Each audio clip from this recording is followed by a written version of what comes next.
और मोदी जी बैठे हैं, मुस्कुराहट नहीं, सीरियस, नमस्ते भी नहीं करते। कहीं मोदी जी ना देख लें, प्रॉब्लम हो जाएगी। वही कहानी गडकरी जी की है, सच्चाई है।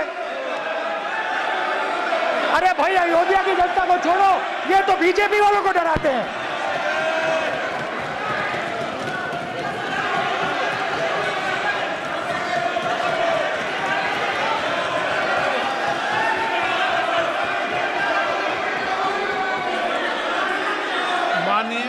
सर क्या है? माननीय, एक मिनट, माननीय प्रतिपक्ष के नेता, एक मिनट, माननीय प्रतिपक्ष के नेता, आप सदन के वरिष्ठ नेता हैं। मेरा आपसे आग्रह है कि राष्ट्रपति अभिभाषण पर डिबेट हो रही है, इसकी गरिमा, राष्ट्रपति अभिभाषण की गरिमा रखे ना। ये तो अपेक्षा आपसे सब करते हैं कि आप राष्ट्रपति अभिभाषण पे बोले, नीतियां पे बोले, कार्यक्रमों में बोले।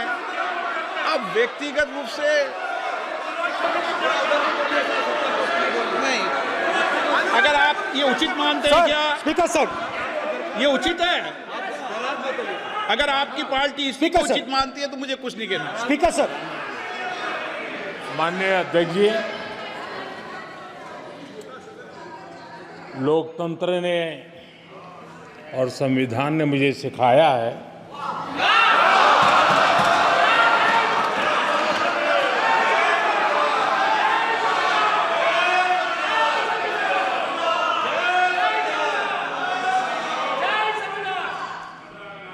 कि मुझे विपक्ष के नेता को गंभीरता से लेना चाहिए।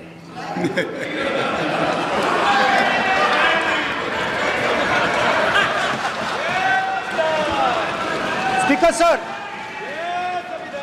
इस माइक का कंट्रोलर किसके हाथ में? प्लीज बैठिए सर, ये ऑफ होता है, प्लीज, माने बैठिए प्लीज। ये बार कई बार विषय उठ गई और बहुत गंभीर, और माननीय सदस्य, आप प्रतिपक्ष के नेता हैं, आप सदन के बाहर भी ये बात कहते हैं कि माइक बंद कर देते हैं। मैंने कई बार आग्रहपूर्वक किया कि आसन पर इस तरीके का आरोप नहीं लगाएं।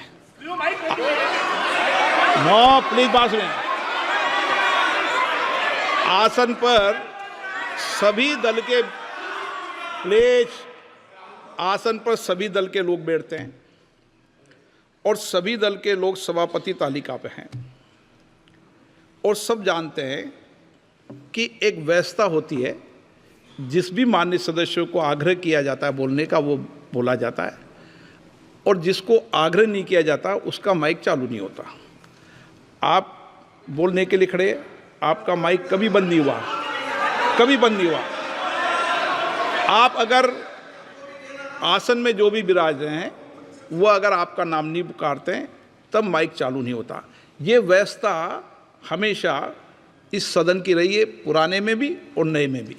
कभी आसन पे व्यक्ति पर माइक का कंट्रोल नहीं होता। दूसरा, माननीय प्रतिपक्ष के आप नेता हैं और आपसे ये अपेक्षा की जाती है कि आप लोकसभा की प्रक्रिया, काल संचार नियम का पालन करें, संविधान की जो व्यवस्थाएं दे रखी है उसकी पालन करें, और सदन में बोलते समय किसी भी धर्म को के ऊपर ऐसा आक्षेप नहीं करें जिससे पूरे देश के अंदर विषय पैदा हो। यह आपसे अपेक्षा की जाती है। सर, मैं बिल्कुल आपकी रिस्पेक्ट करता हूं स्पीकर सर, मगर मेरे भाषण के बीच में सच्चाई ये है कि माइक ऑफ हो जाता है। मैं क्या करूं, हो जाता है वो। अब आपने देखा मैंने अयोध्या शब्द यूज किया और माइक ऑफ हो गया। नो, अरे ये प्रधानमंत्री मोदी जी के टाइम में आधा पैर आएगा क्या? तो अयोध्या ने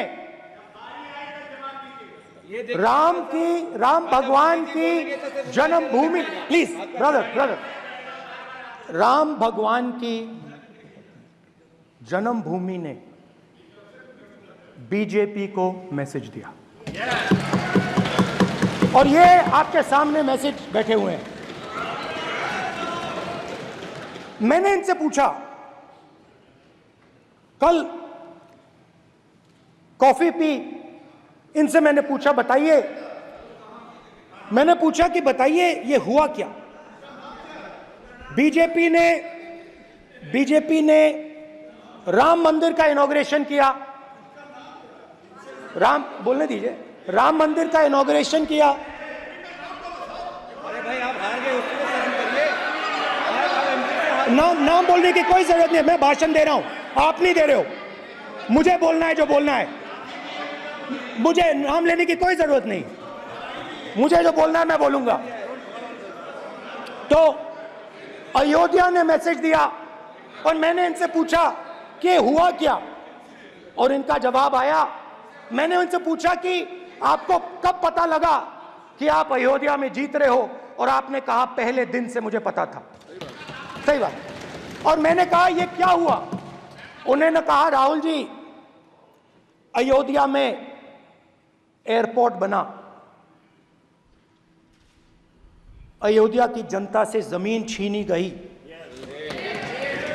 और आज तक उन्हें मुआवजा नहीं मिला है। उन्होंने कहा, सही बात, उन्होंने कहा कि अयोध्या में जो भी छोटे छोटे दुकानदार थे, जो भी छोटी छोटी बिल्डिंग्स थी, उन सारों को तोड़कर गिरा दिया गया और उन लोगों को सड़क पर कर दिया गया। इन्होंने यह भी कहा कि अयोध्या के इनॉग्रेशन में अयोध्या की जनता को बहुत दुख हुआ, क्योंकि इनॉग्रेशन में अदानी जी थे, अंबानी जी थे, मगर अयोध्या का कोई नहीं था। और ये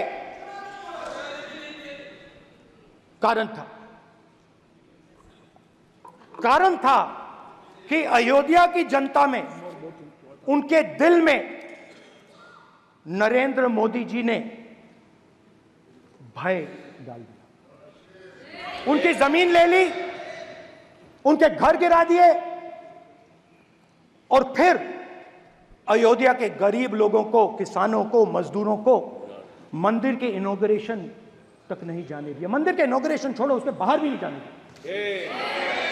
और इसीलिए अयोध्या की जनता ने सही मैसेज भेजा। अच्छा, इन्होंने मुझे एक और बात बोली, 3 बार इन्होंने कहा कि 3 बार नरेंद्र मोदी ने टेस्ट किया, 2 बार क्या मैं अयोध्या से लड़ जाऊं, और सर्वेयर्स ने कहा अयोध्या में मत लड़ जाना, अयोध्या में मत लड़ जाना, अयोध्या की जनता हरा देगी। और इसीलिए प्रधानमंत्री वाराणसी गए और वहां बच के निकले।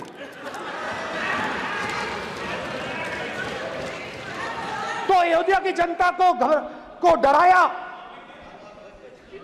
पूरे देश को डरा दिया।